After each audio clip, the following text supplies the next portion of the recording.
하나님께서 우리의 찬양을 받으신 줄로 믿습니다. 우리 옆에 있는 분을 인사하죠. 오늘 예수님 다시 사셨습니다. 인사하시죠. 오늘 부활주일 인사를 좀 오랜만에 나눴습니다. 우리 찬양대도 다시 살아난 것 같아요. 여러분들도 믿음이 회복되고 코로나 이제 다 지나간 줄로 생각하시고 이전 열심, 이전보다 더 큰 열심을 여러분들이 갖기를 주의 이름으로 축원합니다. 오늘 부활절 아침에 저는 이제 누가복음 24장에 나온 이 말씀, 특별히 두 제자가 나와요. 글로바 그리고 익명의 제자. 또 그 익명의 제자는 누군지 잘 모르겠어요. 엠마오 길로 가다가 부활의 주님을 만났는데 처음에 알아보지를 못했다고 말씀합니다. 그래서 글로바라고 하는 제자라는 말은 12제자는 아니지만은 예수님을 열심히 따랐던 사람이기 때문에 넓은 의미로 제자라 그렇게 말씀합니다.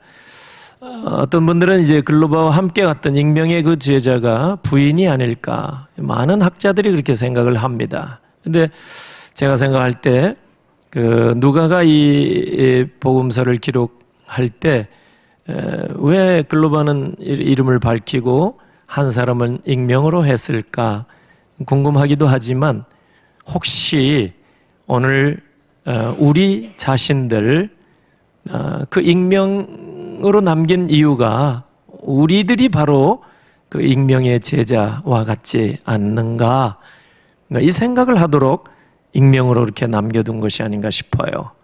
왜냐하면 이 두 제자들은 예수 그리스도의 최후의 순간을 목격한 사람들이에요. 그러니까 예수 그리스도의 생애가 참혹한 십자가로 그냥 끝난 줄로 생각하고 이제 낙향하듯이 엠마오를 향해서 걸어가고 있었습니다. 놀랍게도 그 두 제자에게 예수 그리스도께서 부활하시고 찾아오셔서 함께 동행을 하셨다는 거예요. 그런데 이 글로바와 다른 제자는 예수님이 바로 이 두 사람과 동행해 걸어가면서 말씀도 하시는데 깨닫지를 못한 겁니다.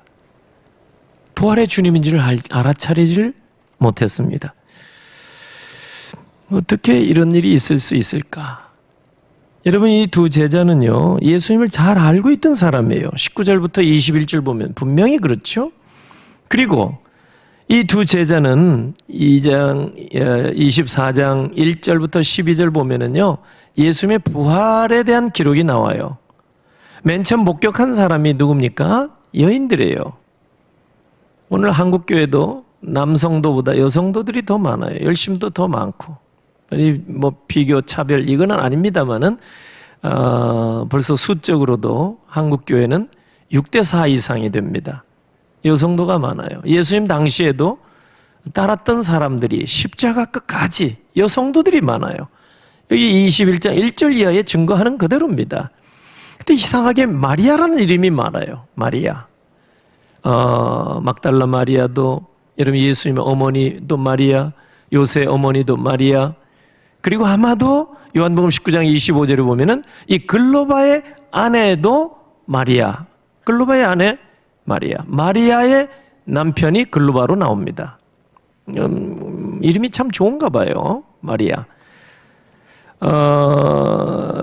그런데 1절 이하에서 이 여성도들이 이제 예수님이 돌아가시고 세상 안 믿는 사람들은 사무제를 지키지만 첫 성묘를 갔어요. 첫 성묘. 향품을 가지고 예수님 이제 시신 이제 있는 곳으로 갔는데 시신이 안 보이는 거예요.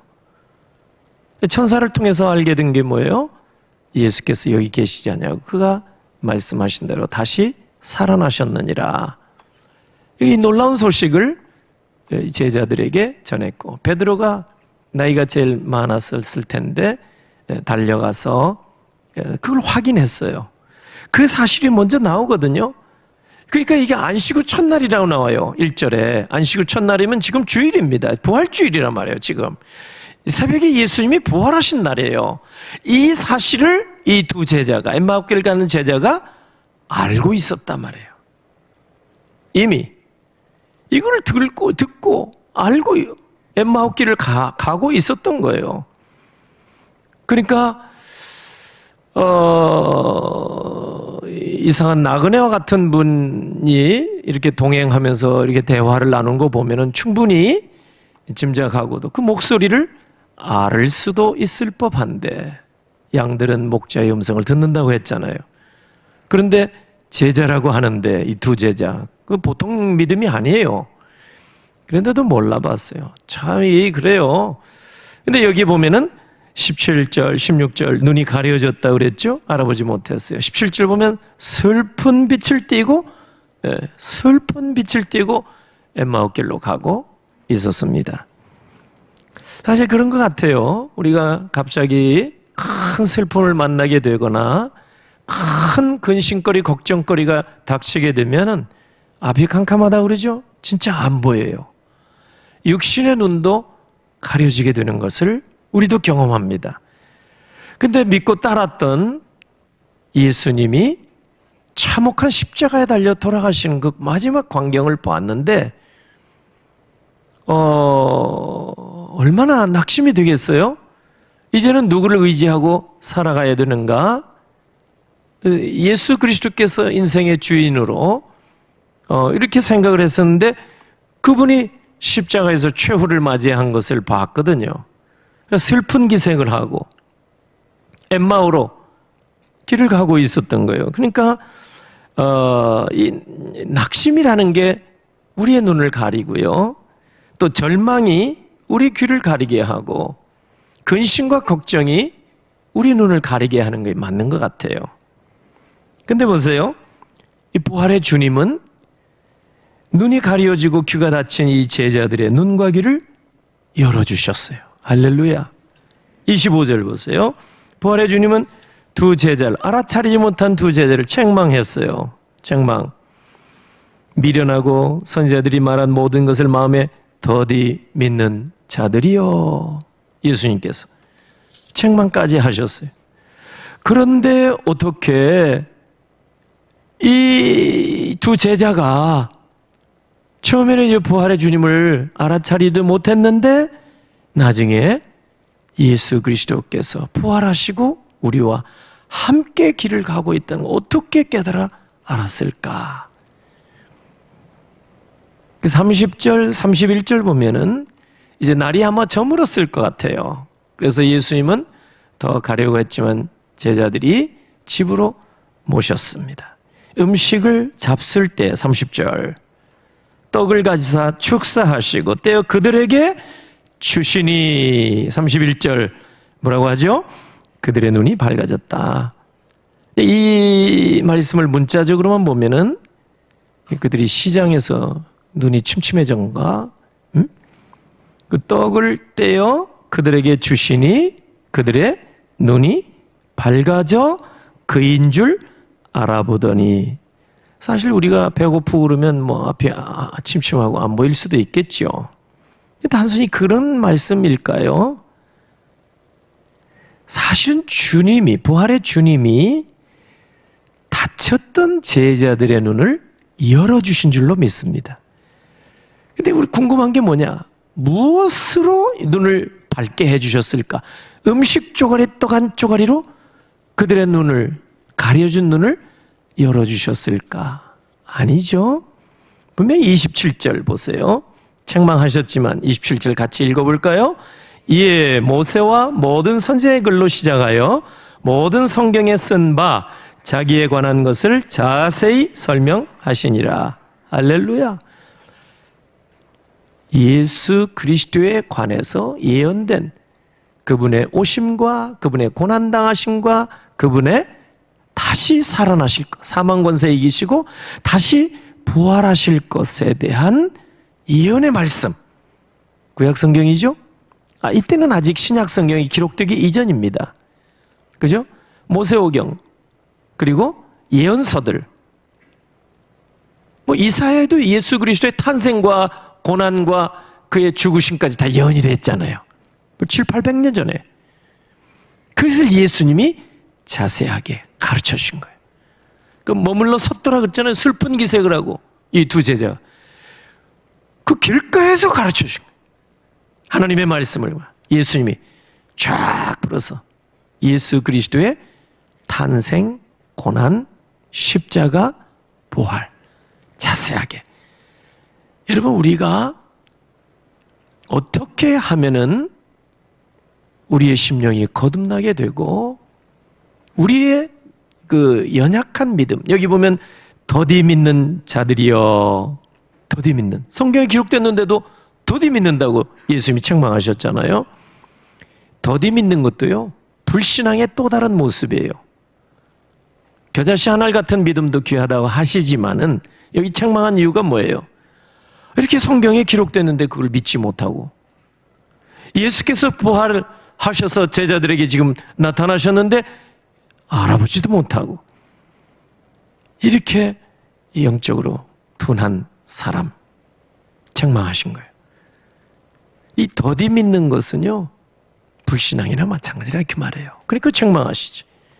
그래서 이런 사람, 택하지 않은 사람은 뭐 내버려 두시겠지만 이 제자들 아닙니까? 예수님을 따르는 사람 아닙니까?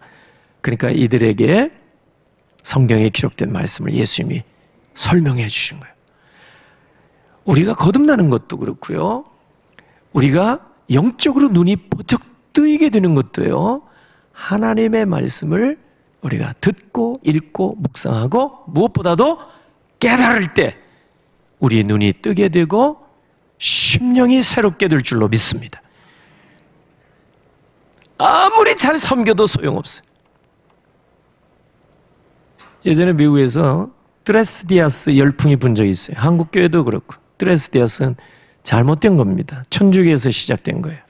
3일, 라틴어로 스페인 말로 드레스, 3일, 드레스디아스, 3일. 3일 동안만 수양에 참석하면 사람이 달라진다는 거예요. 교회에 나오지 않는 남편들, 그래서 많이 초청해서 이 수련회, 3일 수련회, 드레스디아스 이렇게 가는 거예요. 뭐 얼마나 열심히 했는지 몰라요. 막 한인 교회들, 한국 교회도 마찬가지고. 성경도 가져오지 말라고 한대요. 그러니까 3일 동안 가면은 얼마나 열심히 막 섬겨주는지 몰라요. 막 음식 날라주고, 뭐 필요를 따라 채워주고, 돌봐주고, 막 정말 뭐 껌뻑껌뻑 넘어갈 정도로. 그래서 뭐 교회 다니지 않던 그런 남편들과 그런 사람들이 막 감동을 받아가지고 막 감동적인 프로그램들이 많아요. 그리고 이제 교회 나오거든. 그런데 이 교회 나와서 신앙생활 오래 하면 좋은데 오래 가지 못하더라고요. 이유는 한 가지예요. 그 수련회 갈 때 성경책도 가지고 못 가게 해요. 편하게 부담 없이 오십시오 이거예요. 사랑으로 돌봐줍니다 이거예요. 사랑으로 감동을 받는데 오래 가지는 못하더라고요. 하나님의 말씀이 사람을 변화시킬 줄로 믿으시기를 바랍니다. 오늘 이렇게 더디 믿는 사람 제자들인데도 예수께서 성경에 기록된 그리스도에 관한 말씀을 자세히 풀어주실 때 이들이 부활신앙으로 바뀌어지게 된 줄로 믿습니다. 우리도 마찬가지. 하나님의 말씀에 깨달음이 없으면 이게 안 되는 거예요. 우리 교회 수년 동안 이렇게 나오지만 하나님의 말씀에 깨달음이 없게 되면 결국 교회를 떠나갈 가능성이 많아요. 나의 주 나의 하나님 고백을 내 입술로 해야 되는데 아무리 뭐 얘기해도 이 잘 안 들을 수 있어요. 하나님의 말씀 아니면 안 되는 거예요. 한마디 말씀이라도 제대로 심령에 뿌림받으면 깨닫게 되면 반드시 나의 주 나의 하나님 고백할 줄로 믿습니다. 사람들이 좋은 말, 사랑의 대접. 그러나 사람들은 예배당까지는 올 수 있지만 심령은 바꿀 수가 없어요. 말씀 아니고는 불가능. 그러니까 예수님께서 이 두 제자에게도 예수님인데 그냥 야 믿어라 할 수도 있겠지만 하나님의 기록된 말씀을 차근차근 설명해 주셔서 그들의 눈이 열리게 하신 줄로 믿습니다. 오늘 또 이걸 우리가 알아야 돼. 다른 방법은 없습니다. 부활의 주님은 제자들의 닫힌 눈을 열어주시고 주의 법의 기이한 말씀을 듣게 하시고 보게 하시니까 이 중심에서 뜨거운 마음이 생겼다 그랬어요. 나중에 이들이 고백하잖아요. 네, 32절 그들이 서로 말하되 길에서 우리에게 말씀하시고 우리에게 성경을 풀어주실 때에 우리 속에서 마음이 뜨겁지 아니하더냐. 하나님의 말씀, 예수님이 본을 보여주신 거예요. 세상의 근심 걱정과 세상 일에 얽매여 살 때 우리 영안은 다칠 수 있습니다. 그래서 영적으로 답답합니다. 교회도 이탈할 수가 있습니다. 우리는 하나님의 말씀을 들어야만 우리의 심령이 새로워지고 부활의 주님을 우리가 믿을 수 있을 줄로 압니다. 여러분 고린도전서 15장 4절에 보면은 예수님께서 장사 지낸 바 되셨다가 성경대로 사흘 만에 다시 살아나셨다고 증거합니다.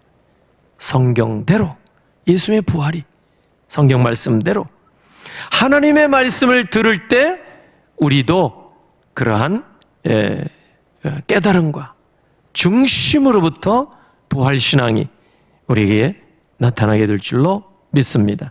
에스겔 37장에 보면은 마른 뼈들일지라도 하나님의 말씀이 이렇게 선포되니까 해골밖에 없어요. 마른 뼈들이 일어나는 역사가 일어났습니다. 에스겔이 보았던 환상입니다. 하나님의 말씀이 생기야 불어와라 하니까 그 말씀에 변화가 일어난 거예요. 마른 뼈다귀 같은 그런 존재들이 일어나게 되고 살아나게 되고 큰 군대를 이루게 된 겁니다. 말씀 외에는 불가능하다. 이걸 우리가 알게 됩니다. 예레미야 23장 29절에도 하나님의 말씀이 불이 된다고 그랬고요. 방망이처럼 우리의 죄악을 막 두드릴 수 있다고 말씀하셨어요. 사도행전 8장에도 이디오피아 국고를 맡은 관리가 빌립을 통해서 하나님의 말씀을 자세하게 들었을 때 아마 중심이 뜨거워진 줄로 압니다. 그래서 세례교인이 됐어요. 세례받고 이 이디오피아에서 온 사람이 오늘 여기 본문 25절에 둔하고 더디 믿는 이 제자들이지만 하나님의 말씀을 예수님으로부터 자세하게 설명 들었을 때 이 말씀을 풀어주셨을 때 이들의 눈이 열려서 마치 도마가 나의 주 나의 하나님 고백하듯이 이 두 제자도 예수 그리스도 부활의 주님을 깨닫게 된 줄로 압니다. 그들의 눈이 밝아지게 된 거예요. 31절 뭐 음식을 먹어서 밝아진 게 아니라 주님의 말씀을 하나님의 말씀을 자세하게 들을 때 그러니까 우리 가족이나 주변에 뭐 시험 들어서나 교회 다니다가 교회를 안 나와요. 도저히 하나님의 말씀이 믿겨지지 않는단 말이에요. 이런 분들은 어떻게 하면 좋겠습니까? 우리가 방법이 없으니까 방치할 수 있어요. 방법은 하나, 하나님의 말씀을 자세하게 풀어줘야 돼. 그러니까 설교 시간에 하나님의 말씀을 듣다가 우리 중심이 뜨거워질 수도 있어요. 말씀을 제대로 집중해서 들으면. 근데 놓치기가 쉬운 거예요. 이 설교 30분 이 짧은 시간에도 집중이 잘 안 되는 거라. 아니, 드라마 볼 때는 막 눈이 막 이렇게 막 할 정도로 막 집중해서 보시는데 감동을 받고 막 그러는데 설교 시간은 졸기로 작정한 사람들처럼 막 그러니 뭐 이게 집중할 수 없으니까 집중 못하면 말씀이 그냥 지나가는 거예요. 지나가네. 말씀이 옥토에 떨어질 때 열매가 반드시 변화가 오는 거예요. 반드시. 이게 사람의 말이 아니잖아요. 하나님의 말씀 전하는데. 그러니까 길가와 같은 밭, 길가, 사람들이 많이 밟고 지나간 그런 마음의 밭, 말씀이 떨어져야 난 날아가 버리는 거예요.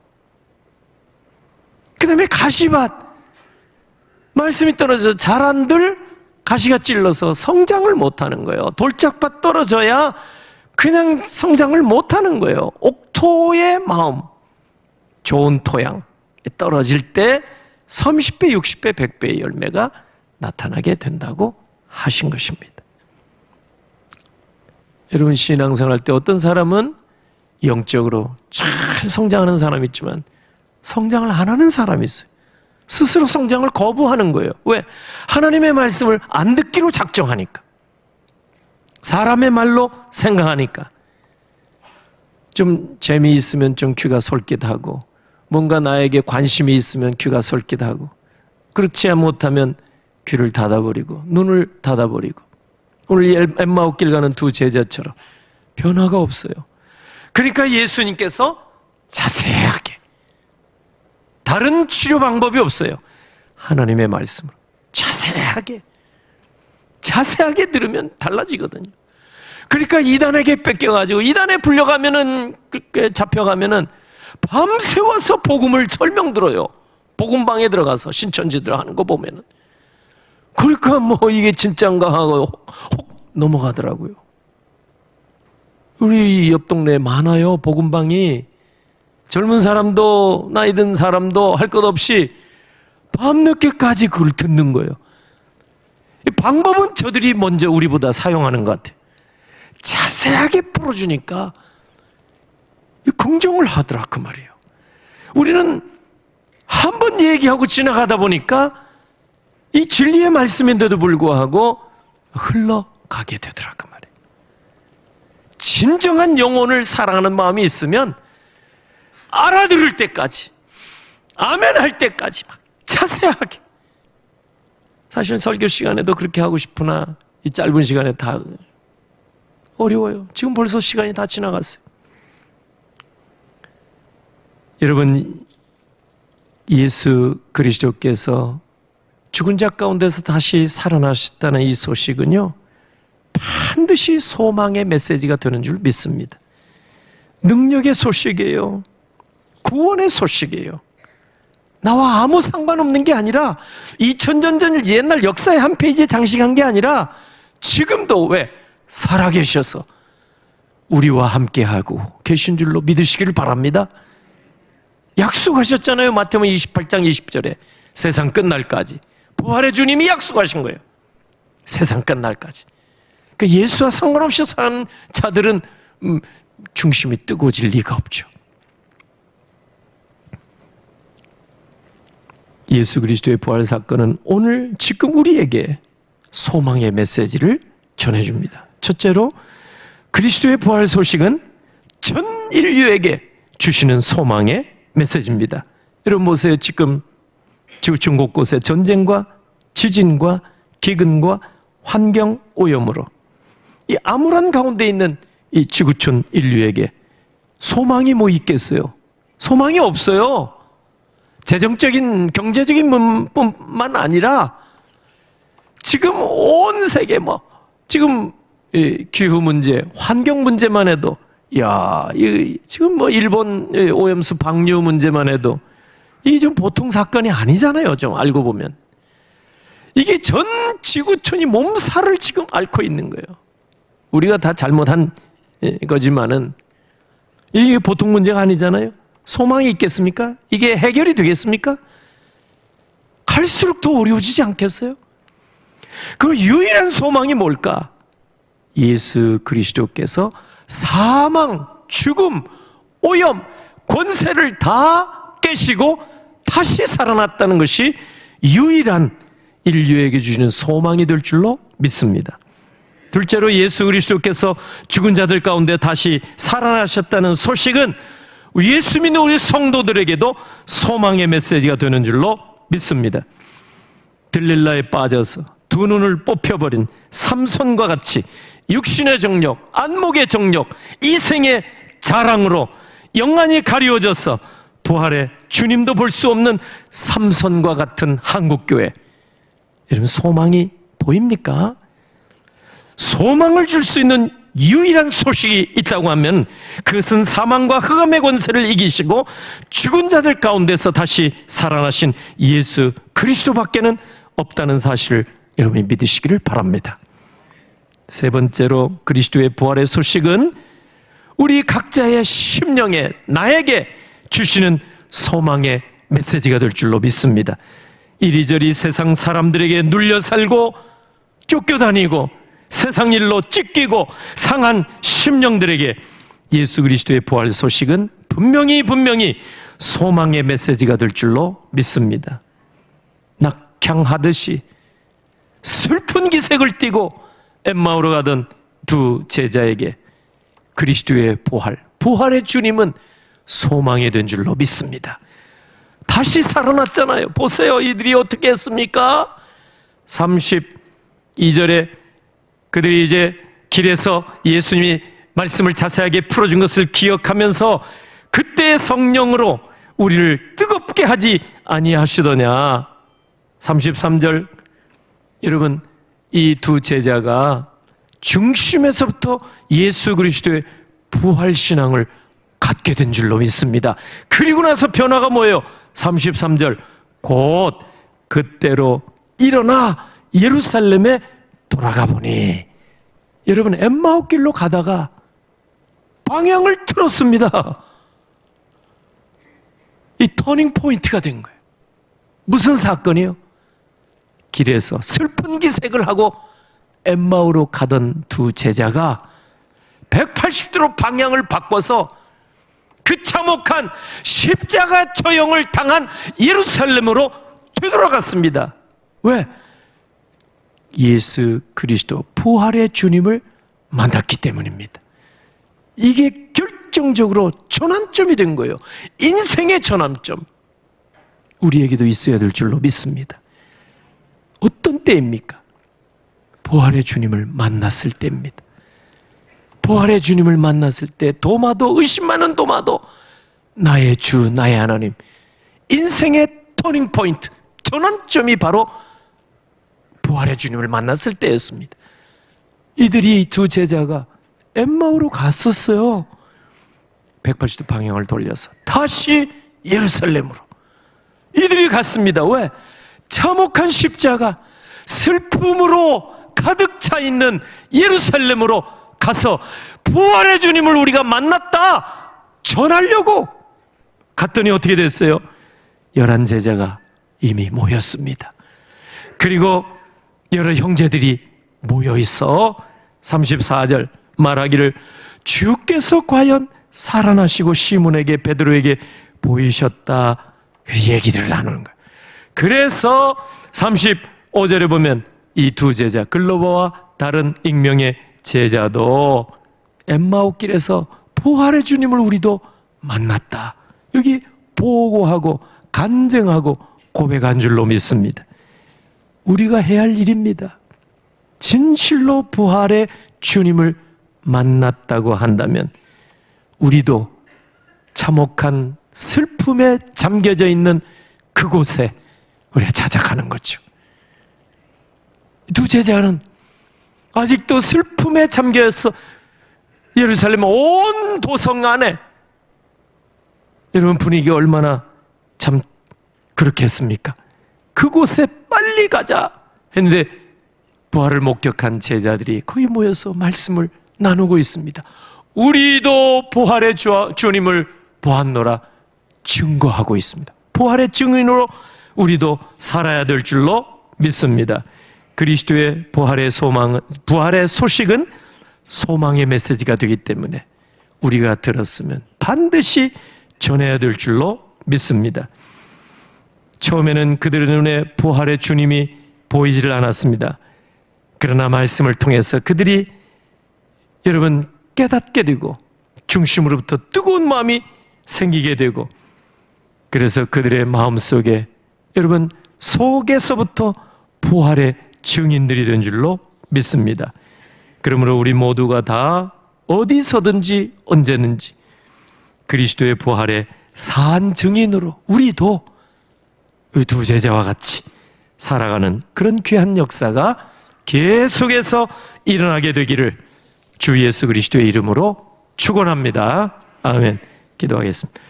하나님 아버지, 은혜를 감사합니다. 부활절 아침에 우리를 사랑하사 예배 자리에 불러주시고 부활의 주님을 인하여 감사, 영광 올리게 하시니 감사합니다. 오늘 주신 말씀 마음에 담고 우리도 더디 믿었던 자들이요, 우리도 잘 몰랐던 자들이요, 우리도 부활신앙이 약했던 자들이오나 우리 중심으로부터 말씀을 통해서 다시 한번 뜨거워지게 하시고 우리도 그리스도의 부활의 산 증인으로 살아갈 수 있도록 복내려 주시옵소서. 정성으로 준비한 예물 주 앞에 올리기를 원합니다. 결혼기념일을 맞이해서 두 가정에서 하나님 앞에 감사로 강단 헌화 올립니다. 우리 하나님 기뻐받아 주시고 귀한 가정이 복된 가정 되게 하옵소서. 하나님 아버지, 구별된 모든 예물, 건축 예물, 감사 예물, 11조 예물, 선교 예물, 또 조정 예물들, 구별된 모든 예물 드릴 때 받으시고 손길들마다 풍성한 은혜와 복으로 채워 주시옵소서. 생명을 살리는 일에 쓰임받는 예물들 되게 하시옵소서. 주의 백성들 가정이 잘 되고 사업장이 다시 한번 회복이 되게 하시고 이 부활신앙을 가지고 학업이든 무슨 일이든 사업이든 열심으로 다시 한번 힘써하게 하셔서 하나님이 주시는 60배, 100배의 결실을 보는 크신 은총을 허락해 주시옵소서. 감사 영광 올리옵고 예수님의 이름으로 기도하옵나이다. 아멘.